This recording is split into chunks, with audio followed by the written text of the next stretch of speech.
labda ni free kabisa, utapata 1000 ni free. So utaweza kuona kuna hii ya kwanza ambayo hii ni 20,000 kila siku 5,000 na total income ni 400,000. Lakini kuna hii 50,000 13,000 total income 100,000. Inategemea unataka zepi. Kwa hiyo mimi nipo namba 1 ambayo ni hii hapa 20,000 kila siku 5,000. Sasa kuna free kama nilivyoonyesha, lakini kama unahitaji kubuy basi unaweza ukaingia au home na kwenda kubuy product au mashine. Kwa hiyo utaklik hapa recharge na mashine hizi zinabakia tu huku. Kwa hiyo ukishafika hapa utachagua 50 hiyo umeona, utachagua hapo mwisho wa 3. Kwa hiyo kama mfano labda hii hapa basi moja kwa moja unatakiwa kukliki recharge now. Utakliki recharge now. Ukisha kliki recharge now, okay, utaweza kuona hii ni Vodafone. Kwa hiyo utakliki hapa Vodafone. Ukisha kliki Vodafone hapo atakwambia unatakiwa tu kutuma kwenye hii sehemu ya Vodafone. Baada hapo utaingiza nambari yako ya simu hapa ambayo imelipa hiyo. Kwa hiyo ukishaingiza nambari yako ya simu basi moja kwa moja utatuma. Ukishatuma moja kwa moja kile kiasi kitakuwa kimeingia kwenye account. Na hii step ya pili utazidi kuweka hiyo namba ya simu, basi moja kwa moja itakuwa imeingia kwenye account. Tunaweza tukaweka hapo, umeona. Kwa hiyo ukishaweka namba ya simu utaweza kusubiri, moja kwa moja utakuwa tayari umesha fanya recharge. Kwa hiyo hivyo ndivyo kufanya recharge. Kwa hiyo ukishafanya tutarudi sasa kwenye product. Ukisharudi ndo utabai sasa. Mfano hii hapa utabai, au ya chini yake hii hapa utabai hivi. Ukisha buy utaweza kuona daily income ni 33,500. Total income ni hapo. Kwa hiyo utaconfirm hapo.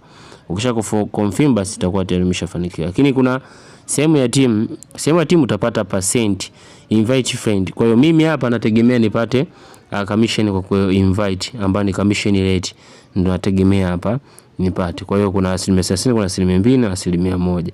Kwa hiyo nitakopi hii na kushare katika social media kwa my friend. Nikisha share wataregister, utapata reward kama hizo 1% tulizoonyesha hapo. Na jinsi ya withdraw utabaki huko sehemu ya my.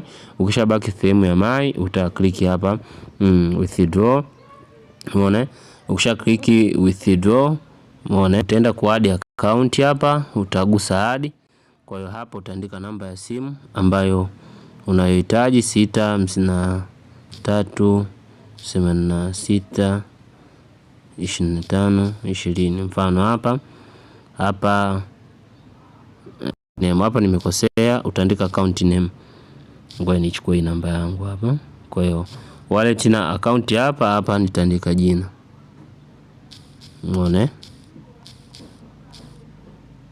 Umeona mfano hapo utachagua Tigo, Voda, Airtel. Kwa hiyo nitachagua Tigo. Nikishachagua Tigo nitaconfirm hapa. Umeona? Nikisha confirm itakuwa tayari imeshakamilika. Nitarudi huko home. Unaona itakuwa imeshakamilika. Kwa hiyo hapa utaandika sasa kiasi cha ku withdraw. Ukishaandika kiasi cha ku withdraw utakuja huko chini na kuandika na kugusa withdraw money. Kwa hiyo itakuwa tayari nimesha withdraw. Hata ukirudi huko juu utaweza kuona account balance ni 0, na unaweza kaingia hapo kuangalia huo muamala ambao umetoa. Ni hiyo hapo ambayo inaweza ikanifikia 5,280. Nadhani tumeona hapo. Kwa hiyo ndio kiasi ambacho nimewithdraw. Kwa hiyo hivyo ndivyo unavyoweza ku make money. Nadhani nishatoaga video ya kwanza na hii ni video ya pili, the way utaweza ku make money katika hii website ya Mark4Jet. Make sure tu una subscribe katika channel yetu kuendelea kupata update mbalimbali ambazo tutakuwa